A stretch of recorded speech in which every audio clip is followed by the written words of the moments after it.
Yeah, meat marinara. Yeah, salad, pickles, no tomatoes. Hate tomatoes. Okay, thanks. Oh, Subway. Okay, this case study is about Subway. Let's call it up in front of it. There you go. Right, Subway, we all know, is a fast food restaurant in the UK, started in America.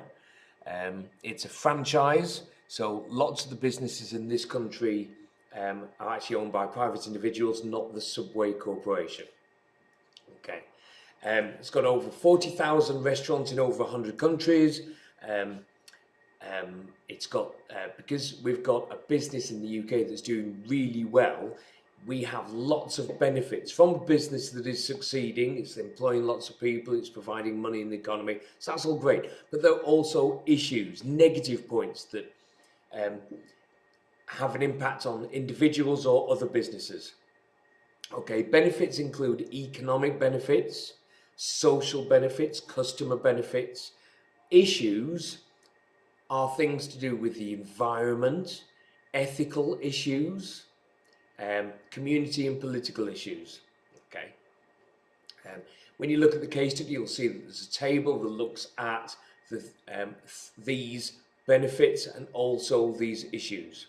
Okay, now moving on to the issues first of all. So by having franchises, what are the issues? All the concerns, the negative points, the disadvantages, what are they? Okay, so it's attempting to grow many more franchises all the time. It's actually doing really well. There's more Subways, I think, in the country than McDonald's now. Okay, any new development of a Subway franchise presents a number of issues. First of all, food miles. Okay, people really care about this now. How far has the food travelled to get to the place where you buy it? Has it travelled across the world? Has it travelled just across the road from a farm and it's going straight to the shop? You know, people don't like it because when it travels, it goes in a truck. There's diesel, there's fumes, there's planes, there's fumes, there's all these things which are harmful to the environment. So people care about the number of miles our food has travelled to get to us, and that's what food miles is. Okay, food used in Subway production has to travel many miles to reach its destination, and on the way it pollutes the environment. So that's one issue. So you could talk about that in a bit more detail, get a bit of research. The other thing is it gets its meat from 10 different countries, including Thailand, Uruguay, Germany, and Denmark. Okay, and it says where the source is from that. The transportation of that food covers a lot of distance. Okay, vehicles do the environment is significant. The harmful emissions on the Earth's atmosphere, developing the carbon footprint, which is bad for the environment. We're also thinking about ethical issues because we're using processed foods which are not that healthy for us, and they are helping people who are unhealthy to keep unhealthy or even get more unhealthy.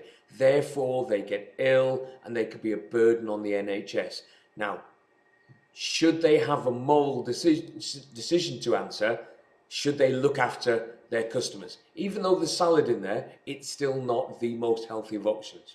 Okay. Now, there are some benefits. New franchise benefits. Okay. So with every new franchise, there's going to be economic benefits for the local economy, money-wise. So we're going to have employment. People will have jobs. They will have money in their pockets, which they can go and spend in other businesses. And that's brilliant. So that's developing the economy just because someone's got a bit more, they've got a job and they've got some more money to go and spend. As it continues to grow, okay, they're going to have more and more jobs. Up to 6,000 new jobs in 2012. Okay, so therefore, the level of employment the business can create is impressive. So this is a really positive thing. It's not a little business that's growing. It's not just one Subway. It's all of the Subways throughout the whole country. Also has a social benefit because it's a place where people can come together and meet. You might not think it's that significant, but for some people it really can be. Could be a benefit to younger people in smaller towns. I know one near me. It's a very small area. There are not many food outlets, but there's a Subway at the back of a Spar shop, and that's become a real central place for younger people. Okay, some people might complain that young people are gathering, but as far as they're concerned, it's a good thing for them. Right, that's all the background is on Subway. So it goes straight into the questions. And basically what you've got to do is you have to explain two of the issues and two of the benefits. Okay, so I've just given you some benefits. Your job is to now do a bit more research and really develop those answers. And when you are explaining, for this is for a merit, okay? It's for a merit, not a pass, okay? I want detail, lots and lots of detail. I want you to refer to real life examples. I want you to refer to the case study if you want.